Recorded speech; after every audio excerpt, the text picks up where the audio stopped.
नमस्कार, मैं अभिषेक उपाध्याय। आप देख रहे हैं टॉप सीक्रेट। योगी आदित्यनाथ की सरकार आखिर चला कौन रहा है? योगी आदित्यनाथ चला रहे हैं या फिर अखिलेश यादव चला रहे हैं? ये बात मैं इसलिए कह रहा हूं कि एक के बाद कई फैसले ऐसे हो चुके हैं। अखिलेश यादव इस सरकार को जिस दिशा में ले जाना चाहते हैं, ये सरकार उसी दिशा में चली जाती है। और फिर आपसे कह रहा हूं, एक बार नहीं हो रहा है, कई बार हो रहा है। सारे एविडेंस आपके सामने रखूंगा और इससे आप ये समझ लीजिए कि 2027 में क्या होने जा रहा है और इस सरकार पर कितना ज्यादा दबाव है अखिलेश यादव का। दबाव क्यों है, ये भी बड़ा सवाल है। क्योंकि अखिलेश यादव की समाजवादी पार्टी की सीटें 110 111 और कहां बीजेपी की सीटें 255 से भी ज्यादा।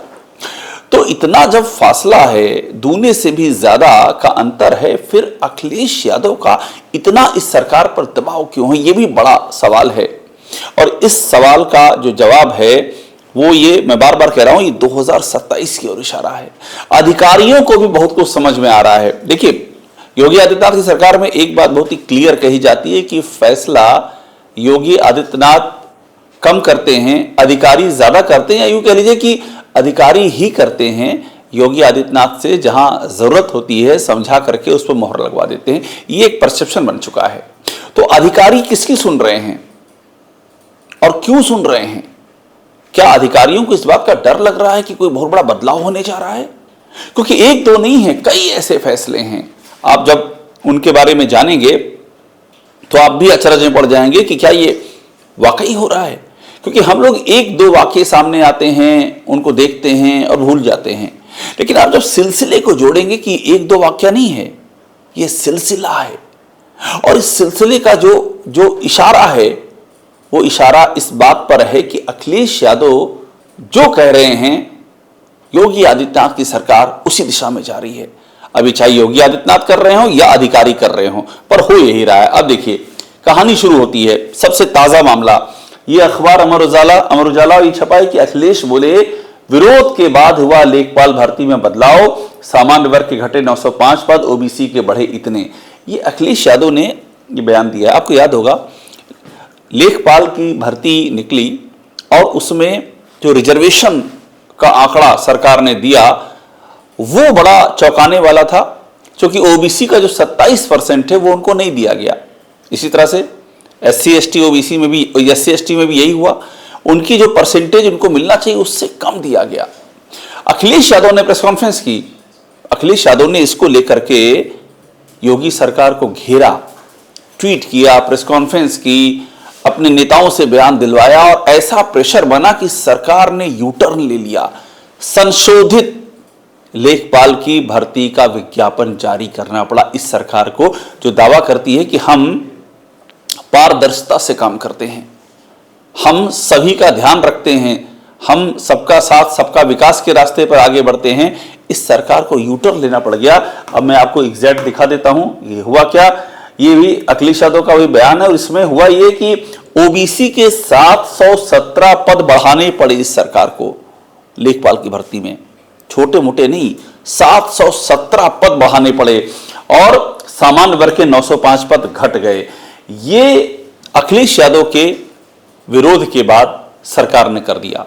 अब हो सकता है आपको लग रहा हो कि ऐसे कुछ मामले होते हैं, विपक्ष उठाता है तो सरकार एक्शन लेती है, पर ये ऐसे एक दो मामले नहीं हैं, ये सिलसिला है। और ये वो सरकार कर रही है, वो योगी आदित्यनाथ कर रहे हैं जिन पे आरोप है कि वो अपने डिप्टी सीएम की भी नहीं सुनते हैं, वो संगठन की नहीं सुनते हैं, अपने मंत्री विधायक कार्यकर्ता किसी की सुनवाई ही नहीं है। इस बात की गूंज लखनऊ से लेकर के दिल्ली तक है। 2024 में जब बीजेपी बुरी तरह हारी तो एक रिपोर्ट तैयार की गई। यूपी की बात कर रहा हूं। यूपी में बीजेपी की सिर्फ 33 सीटें आई थी और उस रिपोर्ट में इस बात का जिक्र था कि कार्यकर्ताओं को कोई पूछ नहीं रहा है, कार्यकर्ता प्रताड़ित हो रहा है, उसकी सुनी नहीं जा रही, वो अपना उत्साह खो बैठा है। तो वो योगी आदित्यनाथ जो अपनों की नहीं सुनते हैं, उनकी सरकार अखिलेश यादव की सुनकर के आगे क्यों बढ़ रही है? कहानी क्या है? सबसे रोचक तस्वीर यही है कि इसमें जाना जाए कि ये हो क्यों रहा है, वो मैं आपको बताऊंगा पहले, और आप इस तरह के एग्जाम्पल देख लीजिए। अभी देखिए, याद होगा यूपीएससी का एक प्रोटेस्ट हुआ था। ये लोक सेवा आयोग जो है उत्तर प्रदेश का, उसने एक ऐलान कर दिया कि ये जो पीसीएस की प्री परीक्षा है वो एक दिन नहीं होगी, एक से ज्यादा दिन होगी और कई पालियों में होगी, और उसके बाद हम नॉर्मलाइजेशन करेंगे। मान लीजिए आज जो एग्जाम होता है उसमें हम जो सवाल देंगे 1 से 10 वो अलग होंगे, अगले दिन के सवाल जो देंगे अगले दिन जो परीक्षा होगी उसमें अलग होगा।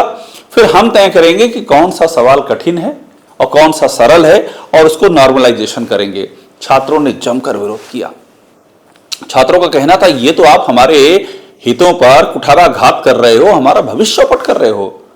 आप तय करोगे कौन सा सवाल सरल है कौन सा कठिन है, आप एक परंपरा को बदल दोगे। एक ही दिन में एग्जाम होता है और उसके बाद अपना विवेक लगाओगे आप कि नहीं ये ज्यादा कठिन था, इसको हम इनके जो मार्क्स है वो कम करेंगे। इन लोग सरल वाला पेपर दिए हैं, माफ कीजिएगा ये ज्यादा कठिन था, इसमें हम मार्क्स एक्स्ट्रा देंगे, जो सरल है उनमें मार्क्स कम करेंगे, नॉर्मलाइजेशन करेंगे। ये कहानी थी। अब देखिए आपको यहां से देखना होगा, इसमें साफ साफ अखिलेश यादव लिखा है कि अखिलेश यादव ने प्रयागराज में यूपी पीएससी प्रोटेस्ट पर यूपी सरकार को घेरा, ऐसे फिट किया चुनावी गणित। और मैं आपको डेट दिखाता हूं, उससे आप और समझ जाएंगे जब आप डेट देखेंगे। 14 नवंबर 2024 अखिलेश यादव ने 14 नवंबर 2024 को बाकायदा ये बात कही कि ये जो सरकार है ये लोकतांत्रिक आंदोलन को खत्म कर रही है, छात्रों का हक मार रही है। 14 को कही, उसके पहले भी कही, लेकिन 14 की डेट यहां मेंशन्ड है। अब एक चीज मैं और आपको दिखाऊंगा, उससे आपको और समझ में आएगा कि ये हो क्या रहा है। प्रतियोगी छात्रों के आंदोलन के आगे झुका आयोग, एक ही दिन में कराई जाएगी पीसीएस की प्रारंभिक परीक्षा। और डेट यहां ध्यान दीजिएगा, फिर यहां है 14 नवंबर। यही इंपॉर्टेंट चीज है। 14 तारीख को अखिलेश यादव का बयान छपा हुआ है और 14 को ही सरकार झुक गई है और सरकार ने कहा कि जो पहले होता था वही हम आगे भी करेंगे। ये जो हो रहा है और बार बार हो रहा है, ये बहुत कुछ कह रहा है। मतलब एग्जाम्पल और भी हैं। मैंने आपसे कहा कि पहली बार नहीं हो रहा है, ये तो कई चीजें ऐसी हो चुकी हैं। अब एक चीज और सबको ध्यान में आती है कि ये कैसे हो सकता है। अखिलेश दुबे का मामला, अखिलेश दुबे कानपुर में, ये सबकी जानकारी में होगा कि अखिलेश दुबे नाम का एक वकील गिरफ्तार हुआ और बड़ी सनसनीखेज आरोपों की फेहरिस्त सामने आई। फर्जी एविडेंस फ्रेम करना, लोगों को फंसाना, करोड़ों अरबों तक की प्रॉपर्टी, और उसमें एक से बढ़कर एक नाम आईपीएस अधिकारियों के, पूरा एक साम्राज्य, अपराध का सिंडिकेट सब सामने आया। लेकिन इस सब के बाद भी अखिलेश दुबे की प्रॉपर्टी पर बुलडोजर नहीं चल रहा था। और ये सवाल लगातार उठ रहा था कि अखिलेश दुबे की प्रॉपर्टी पर बुलडोजर क्यों नहीं चल रहा है। अब देखिए यहां क्या होता है। अखिलेश यादव सवाल खड़ा करते हैं 25 अगस्त। अब डेट देखिएगा, क्योंकि डेट बहुत कुछ क्लियर कर रही है। 25 अगस्त को ये कहते हैं कि कानपुर में भाजपा का खासम खास पकड़ा गया, अब नहीं चलेगा बुलडोजर।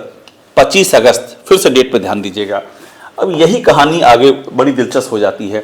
अखिलेश यादव 25 अगस्त को ये कहते हैं और उसके बाद बुलडोजर चल जाता है। ये आप देख लीजिए बुलडोजर चलने की तस्वीर, ये बहुत ही महत्वपूर्ण तस्वीर है। बुलडोजर चल जाता है 23 सितंबर को। मतलब अगस्त में अखिलेश यादव ये बात कह रहे हैं, अगस्त के आखिर में प्रेस कॉन्फ्रेंस चैलेंज कर रहे हैं कि चलाओ बुलडोजर, चला करके दिखाओ। और सरकार को चलाना पड़ता है 500 करोड़ की जमीन पर पीला पंजा, बुलडोजर एक्शन अखिलेश दुबे पर। एक के बाद दूसरे मामले हम दिखा रहे हैं किस तरह से ये सरकार गिव अप कर रही है, सरकार झुक रही है, जो अखिलेश यादव कह रहे हैं। और इसके मायने बड़े हैं। इसका मतलब है कि अधिकारियों के दिमाग में कुछ चल रहा है, वो जमीन की हालात को देख रहे हैं, समझ रहे हैं, और क्या पता उनको ये लग रहा हो कि तस्वीर पलटने वाली, और अगर तस्वीर पलटी तो उनका क्या होगा। अब इसमें दो चीजें और इंपॉर्टेंट हैं। मैंने आपसे कहा ना कि एक दो मामले नहीं है, ये कई मामले हैं जिसमें कि ऐसा ही हो रहा है। अब एक और ये मामला है, चाहे कालीन भैया हो या कोडीन भैया, सबके खिलाफ चलना चाहिए बुलडोजर। अखिलेश यादव धनंजय सिंह का मुद्दा लगातार उठा रहे हैं, आप देख रहे होंगे कंटिन्यू, पार्लियामेंट में, पार्टी कार्यालय में, ट्विटर पर लगातार लिख रहे हैं। उनकी पार्टी के एक और सांसद हैं, उनके भाई धर्मेंद्र यादव, वो पार्लियामेंट में यहां तक कह चुके हैं कि एक ही जात के माफिया कोडीन भैया ये नाम अखिलेश यादव, ये भी लोगों को हैरानी हुई क्योंकि अखिलेश यादव इन चीजों से बचते हैं, किसी को डायरेक्टली इस तरह से कहने से, जो उनकी पॉलिटिक्स पर यहां कर दिया कोडीन भैया, सबके खिलाफ चलना चाहिए बुलडोजर अखिलेश। ये 20 दिसंबर की खबर है। अब धनंजय सिंह पर के मामले में योगी सरकार पर प्रेशर बढ़ता जाता है।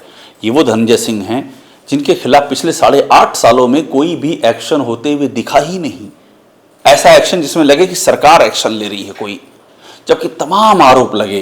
लेकिन अब ये देखिए, इस सब के बाद होता क्या है, ये एक के बाद एक जब ये सारी चीजें होती हैं और धनंजय सिंह पर प्रेशर बढ़ता है, ये देखिए धनंजय सिंह के खिलाफ FIR दर्ज गंभीर धाराओं में। ये एक कब्जे का मामला था, सरकारी 30 दिसंबर को सरकारी जमीन, सरकारी मार्ग पे कब्जे का मामला था। उस मामले में धनंजय सिंह पर 11 धाराओं में FIR हुई है। मैं ये नहीं कह रहा हूं कि अखिलेश यादव ने कहा तो FIR हो गई ना, ऐसा होता भी नहीं है, मगर सरकार प्रेशर में तो आई ना। और ये क्लियर हो रहा है कि जिस मुद्दे पर अखिलेश यादव वोकल होकर के बात कह रहे हैं, सरकार प्रेशर में आ रही है और प्रेशर में आने के बाद वहां पर किसी न किसी बहाने एक्शन हो रहा है। सरकार ये तो नहीं दिखाएगी कि आपने जो कहा हमने एग्जैक्ट वही कर दिया, बहुत जगहों पर उसने एग्जैक्ट वही किया भी है। अखिलेश दुबे मामले में वही किया, PCS छात्रों के मामले में वही किया, लेखपाल भर्ती मामले में वही किया जो अखिलेश यादव ने आवाज उठाई। यहां पर भी एक्शन हुआ, दूसरे मामले में हुआ पर एक्शन हुआ। एक और बात देख लीजिए, उससे एकदम तस्वीर आपको क्लियर हो जाएगी कि ये हो क्या रहा है उत्तर प्रदेश में। ये करणी सेना को लेकर के बहुत बवाल हुआ है। करणी सेना बीजेपी की सेना है, रामजी लाल का अपमान किया तो अखिलेश का सरकार पर निशाना। अखिलेश यादव इस करणी सेना पर लगातार आवाज उठाते रहे हैं। रामजी लाल सुमन पर जब अटैक हुआ तब भी आवाज उठाई, कुछ और जगहों पर जो घटनाएं हुई तब भी आवाज उठाई। लगातार करणी सेना को अखिलेश यादव निशाने पर लेते रहे हैं और योगी सरकार पर स्वजातीय राजनीति करने का आरोप लगाते रहे हैं। अब असर देखिए क्या होता है इन चीजों का। इन चीजों का असर एक रोज ऐसा होता है जो आप सोच नहीं सकते हैं, और ये हाईकोर्ट का आदेश है, लेकिन यूपी सरकार ने तुरंत लागू किया कि यूपी में जाति आधारित राजनीतिक रैलियों पर रोक। सरकार इसको ऐसा नहीं था कि मजबूरी थी कि इसे मानना ही पड़ेगा, सरकार सुप्रीम कोर्ट जा सकती थी। हाईकोर्ट के बहुत सारे आदेश होते हैं जिसपे सरकार एक्शन नहीं लेती है, सुप्रीम कोर्ट चली जाती है, कहीं कोल्ड हो जाती है, यानी बहुत एक्टिव नहीं होती आदेशों पर यहां यह काम करना पड़ गया कि राजनीतिक रैलियों पर रोक, चूंकि इतना ज्यादा चिपकने लगा ये मामला, जाति का मामला, कि सरकार को लगा कि ये तो मामला ले डूबेगा, तो यहां भी सरकार ने एक्शन लिया। कुल मिलाकर के पूरी कहानी ये है कि एक के बाद दूसरे मामले ऐसे दिख रहे हैं जहां पर अखिलेश यादव सवाल उठा रहे हैं और सरकार उन सवालों पर झुकती हुई नजर आ रही है। क्रक्स ये है, निचोड़ ये है कि क्या नौकरशाही को ये लग रहा है कि 27 में तस्वीर बदल सकती है, क्योंकि नौकरशाहों के बारे में ये बहुत मशहूर है कि वे मौसम विज्ञानी होते हैं, वे मौसम का रुख भांप लेते हैं और उसी के मुताबिक कदम बढ़ाते हैं। तो क्या उन्होंने मौसम का रुख भांप लिया है? और इसीलिए मुख्यमंत्री को राय भी यही दी जाती है कि इन मामलों पर आप एक्शन ले लीजिए। और मुख्यमंत्री के बारे में मशहूर है कि जो उनको सलाह देते हैं नौकरशाह, वो उसी पे काम करते हैं। उनका अपना न कोई ऐसा अनुभव है और न ही ऐसा कोई उन्होंने पिछले 8.5 सालों में साबित किया हो कि उनका ऐसा कोई, जिसे कहते हैं दृष्टिकोण, या जिसे कहते हैं कि पूर्व की योजना, जिसे कहते हैं चिंतन मनन, ऐसा कुछ सामने आया नहीं है। सलाह आई उनके करीबियों की, विश्वस्त की, और सलाह पर अमल कर दिया गया। तो क्या ये वही सलाह है जो ये बता रही है कि अखिलेश यादव यूपी में पहले की तुलना में और भी ज्यादा, जिसे कहते हैं कि दबाव बनाना सरकार पर, उस भूमिका में आते जा रहे हैं? और ये क्या 2027 की एक ऐसी झांकी है जिसका एहसास उत्तर प्रदेश में खास तौर पर नौकरशाहों को होने लगा है? टॉप सीक्रेट को देखते रहिए, लाइक कीजिए, इसे सब्सक्राइब जरूर कीजिएगा। यूपी की राजनीति से जुड़ी सारी बड़ी खबरें, इंपॉर्टेंट ब्रेकिंग न्यूज आपको यही मिलेगी।